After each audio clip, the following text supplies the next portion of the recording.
Bakit? Dahil sa oras ng panganib, sa oras ng digmaan, at sa oras ng kalamidad, ang Marines ang unang rumesponde, unang lumalaban, at unang nagtatanggol sa bayan.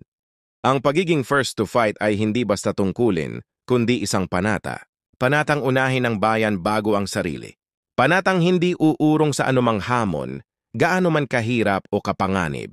Sa bawat pagsabak sa training, ang isang Marine ay hinuhubog hindi lang para maging malakas, kundi para maging matatag, disiplinado, at handang lumaban para sa kapayapaan at kalayaan. Kaya tandaan, ang titulong Marine ay hindi basta ibinibigay. Ito ay pinaghihirapan, pinagsisikapan at isinasakripisyo. Dahil ang karangalan ng pagiging Marine ay isang pribilehiyo na kailangang earned, never given. At kapag dumating ang oras ng tawag ng tungkulin, ang Marines ang laging nauuna. First to fight, always faithful. Semper Fi!